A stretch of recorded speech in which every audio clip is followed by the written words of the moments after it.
జకర్యా గ్రంథాన్ని చదువుకున్నాం. జకర్యా గ్రంథం 3వ అధ్యాయం. The book of Zechariah, chapter 3, verse 1. జకర్యా గ్రంథం 3వ అధ్యాయం మొదటి వచనాలు చదువుకున్నాం. మొదటి వచనం: మరి యెహోవా దూత ఎదుట ప్రధాన యాజకుడైన యెహోషువ నిలువబడుటయు, సాతాను ఫిర్యాది అయి అతని కుడిపార్శ్వమున నిలువబడుటయు అతడు నాకు కనపరిచాడు. సాతాను, యెహోవా నిన్ను గద్దించును, యెరూషలేము కోరుకును, యెహోవా నిన్ను గద్దించును, ఇతడు అగ్నిలో నుండి తీసిన కొరివి వలె ఉన్నాడు కదా అని యెహోవా దూత సాతానుతో అన్నాడు. యెహోషువ మలిన వస్త్రములు ధరించిన వాడై దూత సముఖములో నిలువబడి ఉండగా, దూత దగ్గర నిలుచున్న వారిని పిలిచి, ఇతని మైలు బట్టను తీసివేయడని ఆజ్ఞాపించి, నేను నీ దోషమును పరిహరించి ప్రశస్తమైన వస్త్రములతో నిన్ను అలంకరించుచున్నాను అని చెప్పాను. 4-5 వచనాన్ని చదువుకున్నాం.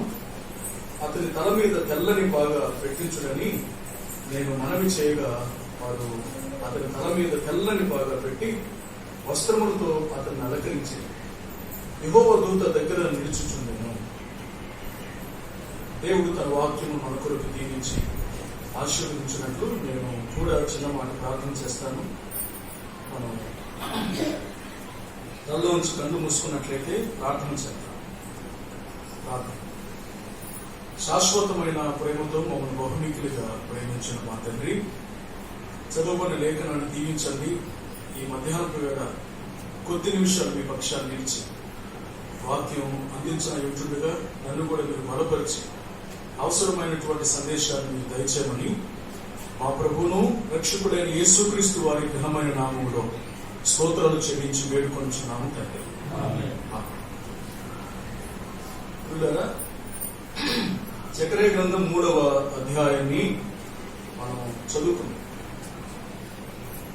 ఇక్కడ 3వ అధ్యాయం ప్రారంభంలో మొదటి నుండి 5 వచనాల్లో రాయబడిన విషయాన్ని మనం చూస్తూ, మొదటి వచనంలో ఇలాగ రాయబడింది ఏమిటంటే, మరియు యెహోవా దూత ఎదుట ప్రధాన యాజకుడైన యెహోషువ నిలువబడుటయు, సాతాను ఫిర్యాది అయి అతని కుడిపార్శ్వమున నిలువబడుటయు అతడు నాకు కనపరచను. జకర్యా గ్రంథం, దానియేలు గ్రంథం, ప్రకటన గ్రంథం, ఈ 3 ప్రవచన గ్రంథాలు. పాత నిబంధనలో దానియేలు, జకర్యా, కృత నిబంధనలో ప్రకటన. ఈ 3 ప్రవచన గ్రంథాలు.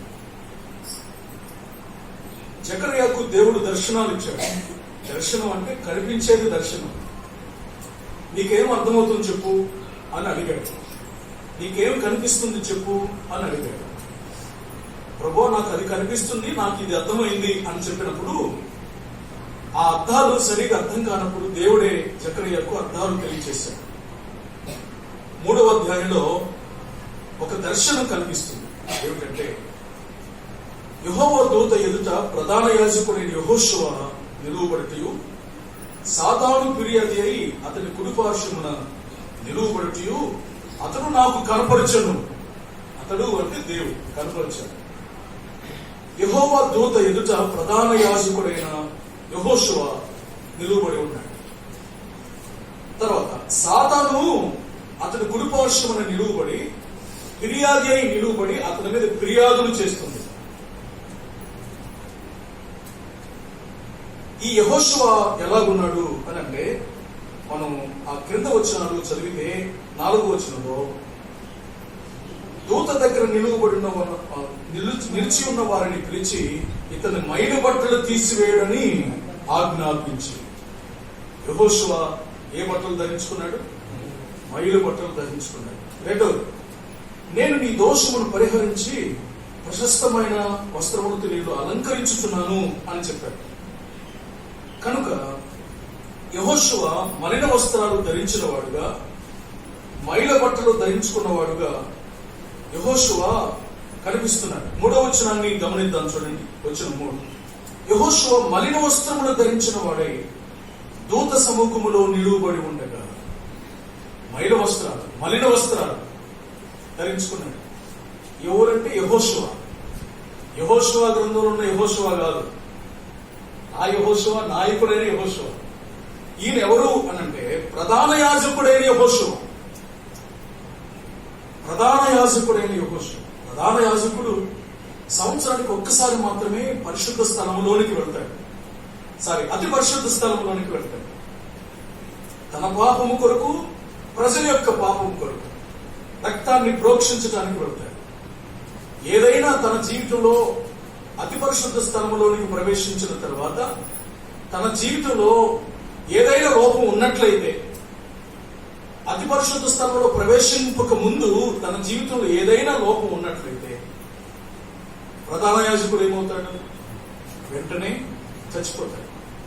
చనిపోయిన తర్వాత ఆయన నడుము కట్టుకున్న తాడును బట్టి ఆ గంటలు ఇక మోగకపోతే మిగిలిన యాజకుడు, బయట నిలువబడిన యాజకుడు గంటలు మోగలేదు కనుక ఆయన చనిపోయాడు అని నిర్ధారించుకొని తన నడుముకు కట్టుకున్న ఆ తాడును పట్టి బయటకు లాగిన తర్వాత అతడు బయటకు వచ్చేస్తాడు.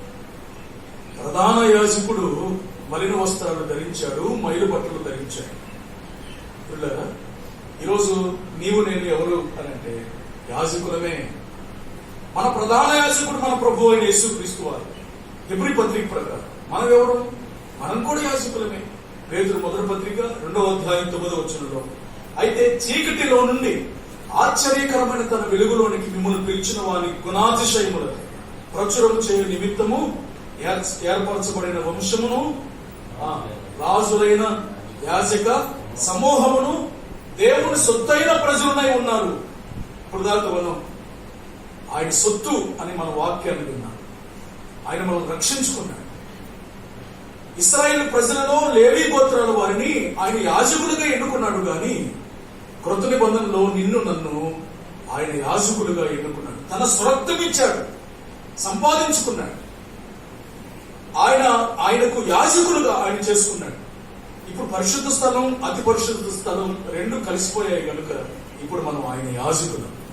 డైరెక్ట్ గా మనం ఆయన దగ్గరికి వచ్చి ఆరాధిస్తున్నాం. మన పక్షాన ఎవరో ఆరాధన చేయవలసిన అవసరం లేదు, బలులు అర్పించవలసిన అవసరం లేదు. ఇప్పుడు దేవునికి యాజకులుగా మనం చేయబడ్డాం. అట్లయితే యాజకులు ఎటువంటి స్థితిలో ఉన్నారు? గమనించండి, ఎటువంటి స్థితిలో ఉన్నారు? యాజకులు మలిన వస్త్రాలు ధరించుకొని ఉన్నారు. యాజకుడు మలిన వస్త్రాలు ధరించుకొని ఉన్నాడు. యాజకులు మైల బట్టలు ధరించుకొని ఉన్నారు.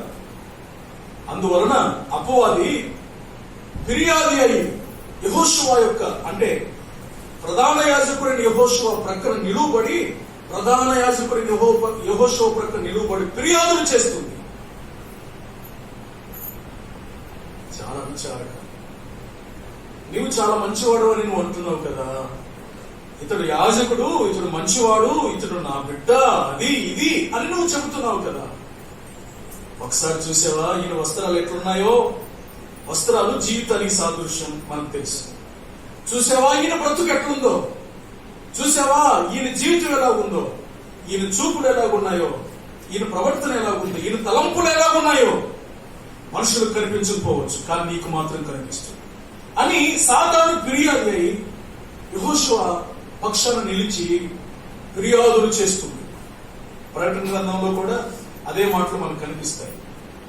అపవాది ఘట సర్పం మన సహోదరుల మీద రాత్రింబగళ్ళు ఫిర్యాదులు చేసిన ఘట సర్పం పడద్రోయబడింది ప్రకటన గ్రంథంలో. నిజమే, వాడు ఊరికే ఫిర్యాదు చేశాడా? ఊరికే ఫిర్యాదు చేశాడా? ఏదో నెపం మోపాలన్న ఉద్దేశంతో ఫిర్యాదు చేస్తే ఎటువంటి సాక్ష్యం లేకుండా, రుజువు లేకుండా అతడు చెప్పే మాటలు చెల్లవు. కానీ యెహోషువ జీవితంలో మలిన వస్త్రాలు ఉన్నాయి, అపవిత్రమైన జీవితం ఉంది. ఒక విశ్వాసం ఎక్కడ పడగొట్టాలి? ఒక విశ్వాసం మీద ఎక్కడ నేరాలు మోపాలి? అదే కదా, నువ్వు ఎక్కడి నుండి వచ్చావు అన్నాడు ప్రభు. నేను భూలోకంలో అటు ఇటు సంచరించుచు నీ యొద్దకు వచ్చి తిని అని అన్నాడు. వాడి పని ఏమిటి? భూలోకంలో అటు ఇటు సంచరించటం, ఎవరైతే తన పిల్లలు పడిపోయి ఉన్నారో, ఎవరైతే ఆ పిల్లలు తన పిల్లలు ఎవరైతే దిగజారిపోయిన స్థితిలో ఉన్నారో, పాపంలో పడిపోయారో, పడుతున్నారో, వారందరినీ గుర్తించి ఫిర్యాదులు చేయడానికి దేవుని దగ్గరికి వెళ్ళాడు. ఇప్పుడైతే డైరెక్ట్ గా యెహోషువ పక్షాన్ని నిలిచి, యెహోషువ కుడి ప్రక్కన నిలిచి ఫిర్యాదులు చేస్తున్నాడు. సోదరుడా, సోదరి, అపవాదికి చోటు ఇవ్వకండి, అపవాదికి చోటు ఇవ్వకండి. దావీదు, దేవా, నీ గ్రంథమును ధ్యానించడానికి దినములకు 7 మార్లు నేను ప్రార్థన చేస్తున్నాను. నీ గ్రంథమును ధ్యానించడానికి నేను రాత్రి కాక మునిపే, తెల్లవారు కాక మునిపే నా కన్నులు తెరుచుకుందును అని చెప్పినటువంటి దావీదు, నీ వాక్యం చేత నా అడుగును స్థిరపరచుకుని ఉన్నాను అని చెప్పిన దావీదు చివరికి ఏమయ్యాడు అంటే పాపం చేశాడు. మనకు చాలాసార్లు అనిపిస్తుంది, ఆ దావీదేనా ఈ దావీదు? దేవుని పక్షాన్ని నిలిచిన ఆ దావీదేనా ఈ దావీదు? దేవుని కొరకు నిలువబడిన ఆ దావీదేనా ఈ దావీదు? దేవుని మందిరమునకు వెళ్ళుదము అని జనులు నాతో అనినప్పుడు నేను సంతోషించితిని అని చెప్పిన దావీదేనా ఈ దావీదు? ఈ దావీదు ఆ దావీదేనా? ఆ దావీదు అసలు ఈ దావీదేనా? నిజమే, దైవజనులు చెప్పినట్లు ఏనాటి భక్తి ఆనాటి. గత జీవితాన్ని చూసి పొంగిపోవాల్సిన అవసరం లేదు. ఈ రోజు మనం పడిపోవన్న నమ్మకం లేదు. ఎవరిని మృంగుతున్నా అని అపవాది గర్జించు సింహం వలె తిరుగుతున్నాడు. పేతురు మొదటి పత్రిక 5వ అధ్యాయం 7వ వచనం. ఆ దావీదేనా? ఆ దావీదేనా? ఆవిడ ఏదో కావాలని చేసింది అనుకోవచ్చు, కావాలని చేసింది. రాజు ఏ సమయానికి వస్తాడో తెలుసు. మిట్ట మధ్యాహ్నపు వేళ పైన ఎటువంటి కప్పు లేని బాత్రూమ్ అని కూడా లేదులేండి అక్కడ. కావాలని చేసి ఉండవచ్చు. అయితే నువ్వు రాజు కదా, నువ్వు భక్తుడు కదా. ఎంత ఏడ్చాడు, ఎంత ఏడ్చాడు, ఎంత ఏడ్చాడు. రూబేను, యాకోబు తన కుమారులందరిని దగ్గర కూర్చోబెట్టుకొని తన మరణ పడకలో ఉండి తన పిల్లలందరిని గురించి ఆయన మాట్లాడుతూ ఆయన మొట్టమొదట తన మొదటి కుమారుడైన రూబేను గురించి మాట్లాడుతున్నాడు. రూబేను, నువ్వు నా మొదటి కుమారుడు, నా జ్యేష్ఠ పుత్రుడు, నువ్వు నా బల ప్రారంభానికి ఆరంభం, నువ్వు నా శక్తియుక్తులన్నింటిని పంచుకున్నాను. అయితే నీవు నా మంచమునకెక్కి దాన్ని అపవిత్రపరిచితివి. జ్యేష్ఠ కుమారుడే, కానీ నీవు నా మంచమునకెక్కి దాన్ని అపవిత్రపరిచితివి. అప్పటి వరకు అన్నా అన్నా అన్నా అన్నా బావా, అన్నా బావా అని పిలిచిన మరదళ్ళు తమ్ముళ్ళు ఒక్కసారిగా తన రహస్యం బయటపడే సమయానికి ఇక వారు ఏమని పిలుస్తారు చెప్పండి? అన్న ఇట్లాంటి వాడా? బావగారు ఇట్లాంటి వాడా? అన్న ఇట్లాంటి వాడా? ఈ పని చేశాడా?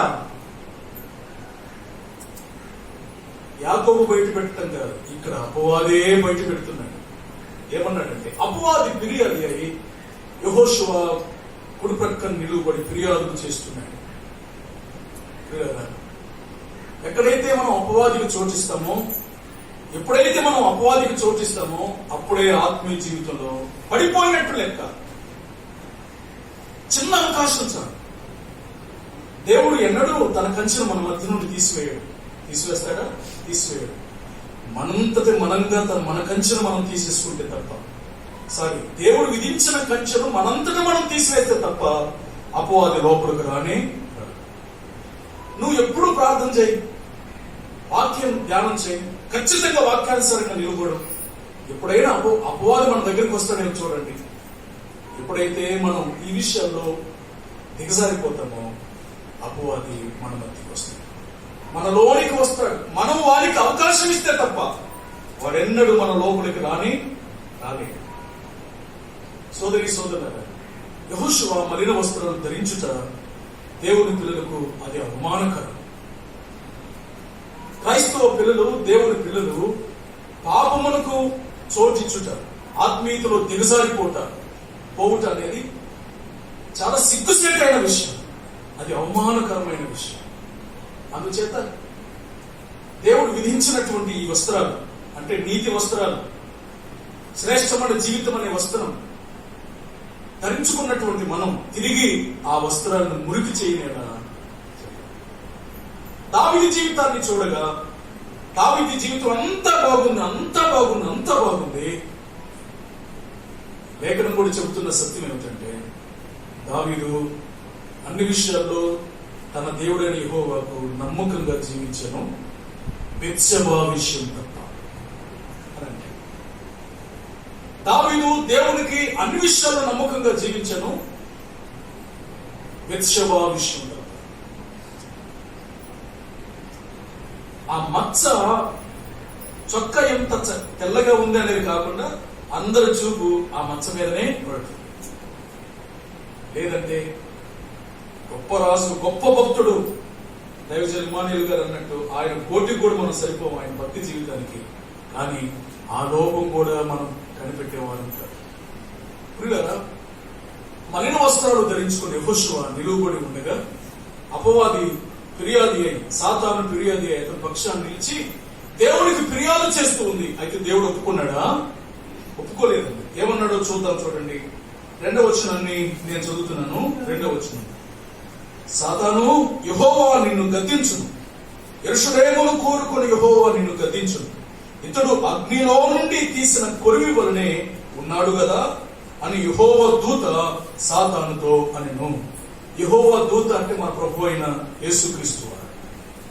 పాత నిబంధనలో అనేక చోట్ల, ఆదికాండం మొదలుకొని అనేక చోట్ల యెహోవా దూతగా ఆయన ప్రత్యక్షమయ్యాడు. యెహోవాగా ప్రత్యక్షమైతే భూమి నిలవబడదు కదా, భూమి తట్టుకోలేదు కదా. యెహోవాగా తనకున్న ఆధిక్యతను బట్టి ఆధిక్యత అంతటిని తీసుకుని భూమి మీదకి వస్తే భూమి కాలిపోతుంది కదా. ఆ యెహోవా దూతగా ప్రత్యక్షమై ఇప్పుడు అంటున్నాడు, సాతాను, దేవుడు నిన్ను దూషించునుగాక, లేక దేవుడు నిన్ను గద్దించునుగాక, యెహోవా నిన్ను గద్దించునుగాక, ఇతడు అగ్నిలో నుండి తీయబడిన కొరివి వలె ఉన్నాడు. అవునా? ఇదేమిటిది?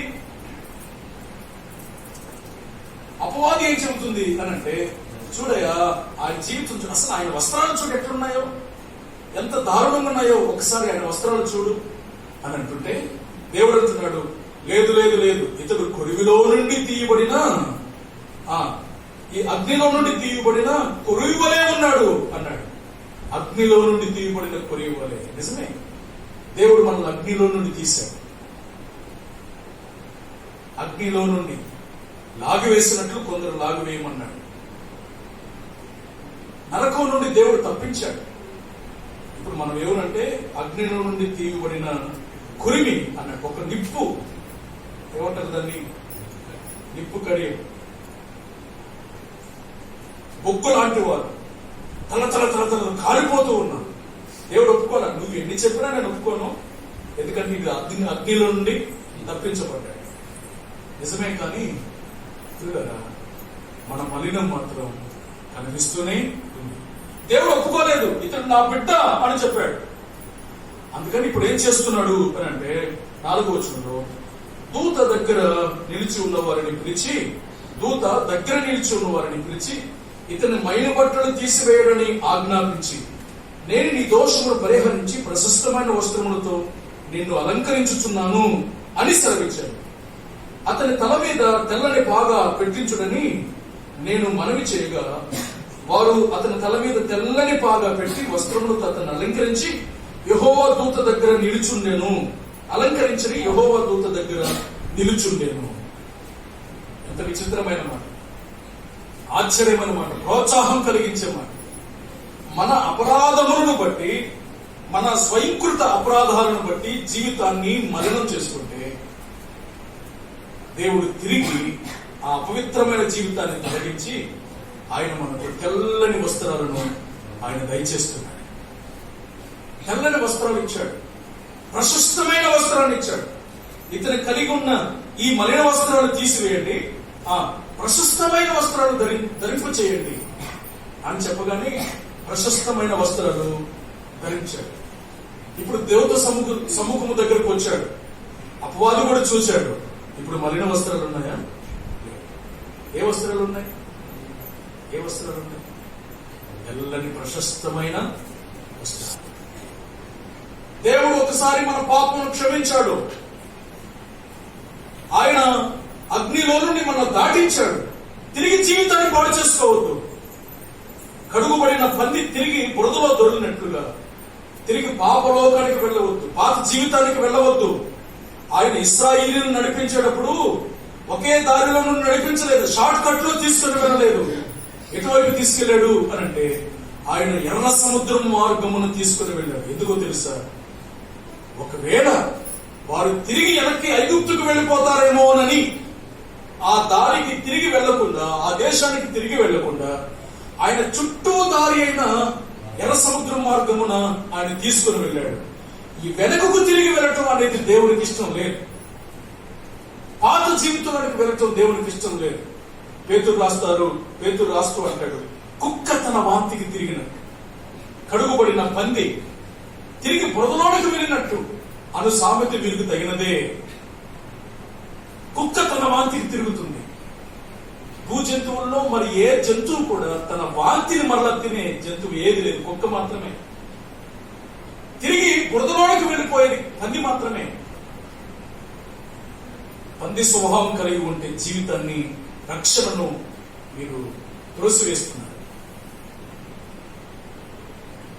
వాంతికి తిరిగిన కుక్క స్వభావాన్ని పోలి ఉన్నట్లయితే నీకు రక్షణ సరిగా అర్థం కాదు. అది ఎంతటి విశేషమైనదో, దేవుడే తన ప్రాణాన్ని పెట్టి మనకిచ్చిన ఈ రక్షణను నిర్లక్ష్యం చేసి తిరిగి లోపంలోకి మనం వెళ్ళిపోతే, పాత బ్రతుకు, పాత జీవితం, పాత అలవాట్లు, పాత మాటలు, పాత ఆచారాలు, వీటిలోకి మనం వెళ్ళినట్లయితే పిల్లరా, దేవుడు ఇచ్చిన ఈ శ్రేష్టమైన జీవితాన్ని మలిన వస్త్రాలు ధరించిన వారుగా మనం చేసిన వారం అవుతాం. మన ఆత్మీయ జీవితాన్ని మనమే పాడు చేసుకున్న వారం అవుతాం. పౌలు కొరింథీయులకు రాసిన రెండవ పత్రిక 6వ అధ్యాయాన్ని మనం చదివి ముగింపులోకి వెళ్దాం. కొరింథీయులకు రాసిన 2వ పత్రిక 6వ అధ్యాయం 14వ వచనం నుండి నేను చదువుతాను. జాగ్రత్తగా మీరు వినవలసిందిగా మనం చేస్తాం. 6వ అధ్యాయం 14వ వచనం నుండి, మీరు అవిశ్వాసులతో విజ్జోడుగా ఉండకూడదు. నీతికి దుర్నీతితో ఏమి సాంగత్యము? వెలుగునకు చీకటితో ఏమి పొత్తు? క్రీస్తునకు బెలియాలతో ఏమి సంబంధము? అవిశ్వాసితో విశ్వాసికి పాలెక్కడిది? దేవుని ఆలయమునకును విగ్రహములతో ఏమి పొందిక? మనము జీవము గల దేవుని ఆలయమై ఉన్నాము. అందుకు దేవుడు ఇలాగ సెలవిచ్చుచున్నాడు, నేను వారిలో నివసించి సంచరింతును, నేను వారి దేవుడిన యందును, వారు నా ప్రజల యందును. కావున మీరు వారి మధ్య నుండి బయలు వెడలి ప్రత్యేకముగా ఉండుడి. అపవిత్రమైన దానిని ముట్టకుడని ప్రభువు సెలవిచ్చుచున్నాడు. మరియు నేను మిమ్మల్ని చేర్చుకుందును, మీకు తండ్రినయ్యుందును, మీరు నాకు కుమారులను కుమార్తెలునై ఉందురని సర్వశక్తి గల ప్రభువు చెప్పుచున్నాడు. విశ్వాసికి అవిశ్వాసికి ఎక్కడ జోడి చెప్పండి?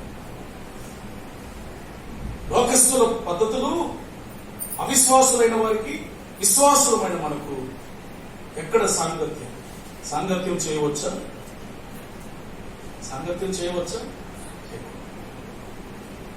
వెలుగునకు చీకటికి ఏమి పొత్తు? క్రీస్తునకు బెలియాలతో అంటే అపవాదితో ఏమి సంబంధం? అవిశ్వాసితో విశ్వాసికి పాలు ఎక్కడ పాలు? విశ్వాసం ఎక్కడ? మనం ఎక్కడ? దేవుని ఆలయమునకు విగ్రహములతో ఏమి పొందిక? అట్లయితే మనం విశ్వాసం, మనము నీతి, మనము వెలుగు, మనం దేవుని సంబంధం, మన దేవుని ఆలయం. అదే కదా విషయం. నేను మరలా చెప్తున్నాను, మన విశ్వాసం, మనము నీతి, మనము వెలుగు, దేవుని సంబంధం, దేవుని ఆలయమై ఉన్నాను అని అన్నాడు. కనుక మీరు దేవుని ఆలయమై ఉన్నారని, మీ దేహము దేవుని వలన మీకు అనుగ్రహింపబడి మీలో ఉన్న పరిశుద్ధాత్మకు ఆలయమై ఉన్నారని మీరు ఎరుగరా? మీరు దేవుని ఆలయం. ఎవడైనను ఈ ఆలయమును పాడు చేసిన ఎడల, ఈ ఆలయం కాదు సుమా, ఎవడైనను ఈ ఆలయమును పాడు చేసిన ఎడల దేవుడు వానిని పాడు చేయ. ఆయన మాట్లాడుతున్నాడు. అందుకు దేవుడు ఇలాగ సెలవిచ్చుచున్నాడు, నేను వారిలో నివసిస్తాను. నెంబర్ 1. నెంబర్ 2, సంచరిస్తాను. మూడవదిగా, నేను వారి దేవుడనై యుందును. నాలుగవది, వారు నా ప్రజలై యుందురు. 4 విషయాలు. నేను నివసిస్తాను. ఎక్కడ నివసిస్తాడు? నేను చాలాసార్లు చెప్పాను, దేవునికి నివాసం ఎక్కడ? దేవునికి నివాసం ఎక్కడ అని చెప్పిన మాట. ఆకాశ పక్షులకు గూళ్ళు ఉన్నాయి, నక్కలకు బొరియలు ఉన్నాయి. మనుష్య కుమారుడు నివసించడానికి కూడా, తలవాల్చుటకు కూడా స్థలం లేదు అని అన్నాడు. మరి ఆయనకి స్థలం ఎక్కడ? మన హృదయం దేవుని ఆలయం. లేఖనం సెలవిస్తుంది, నేను వారిలో నివసిస్తాను, నేను సంచరిస్తాను, వారు నా ప్రజలై ఉంటారు, నేను వారి దేవుడినై ఉంటాను. అందుకు ఆయన మాట్లాడుతున్నాడు, కావున మీరు వారి మధ్య నుండి బయలువెడలి ప్రత్యేకముగా ఉండుడి. మనది ప్రత్యేకమైన జీవితం. మన మాటలు వేరు, వారి మాటలు వేరు. మన డ్రెస్ కోడ్ వేరు, వారి డ్రెస్ కోడ్ వేరు. మన జీవిత విధానం వేరు, మన భాష వేరు, వారి భాష వేరు. మన ఆచారం వేరు, వారి ఆచారం వేరు. లోకానికి మనకు ఏమి సంబంధం లేదు. మనం ఒక ప్రత్యేకమైన ప్రజలు, ప్రత్యేకమైన జీవితం. దేవుడు అదే కోరుకున్నాడు.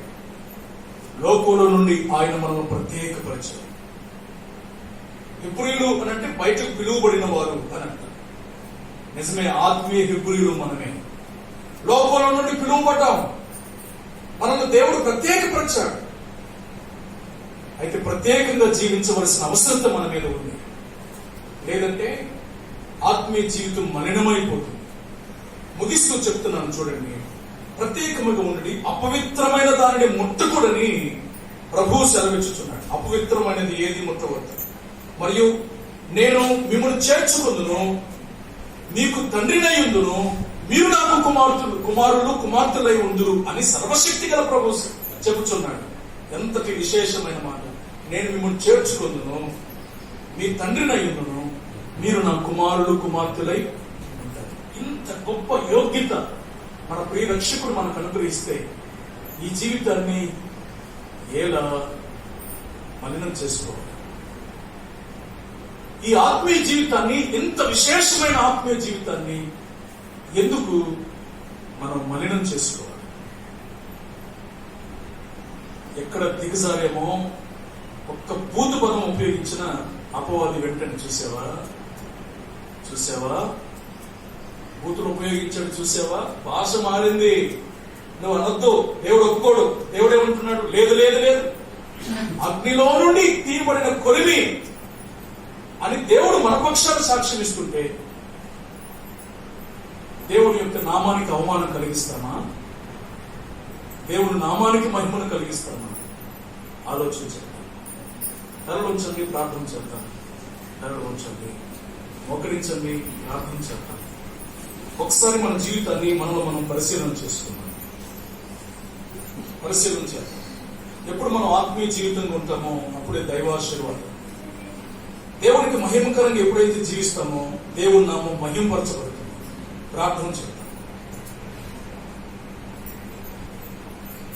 మన ఆత్మీయ జీవితాన్ని మనమే పరిశీలన చేసుకుంటాం. ప్రభువా, నిజమే, దిగజారిపోయిన పరిస్థితుల్లో అపవాది నా మీద ఫిర్యాదు చేసే స్థితిలోనికి నేను వచ్చాను.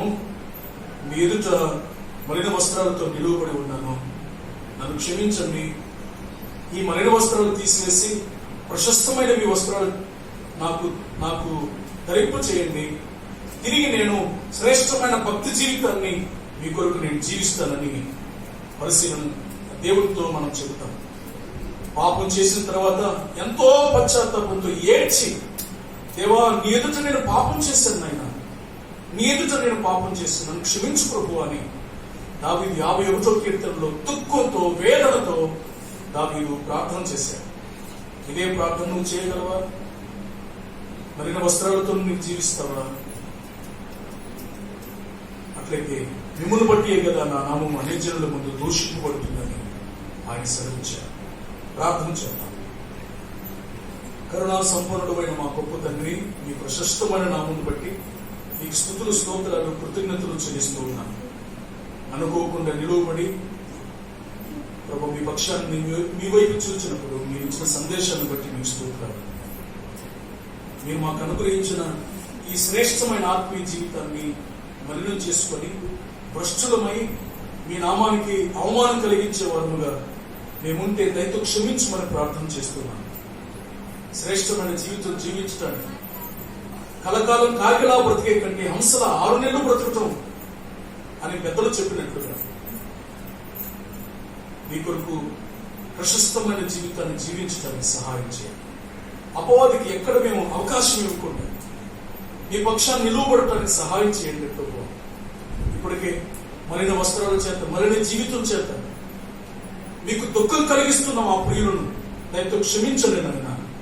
తిరిగి వారికి పూర్వపు వైభవాన్ని మీరు దయచేయమని ప్రార్థన చేస్తూ ఉన్నాను. మీ కృపకు అప్పగించుకోండి. చేరవచ్చిన మా ప్రియులందరికీ దీవించమని మా రక్షకుడు ప్రభు అయిన యేసుక్రీస్తు వారి ఘనమైన నామమున స్తోత్రాలు చెల్లించి వేడుకొనిచున్నాము తండ్రి. ఆమేన్.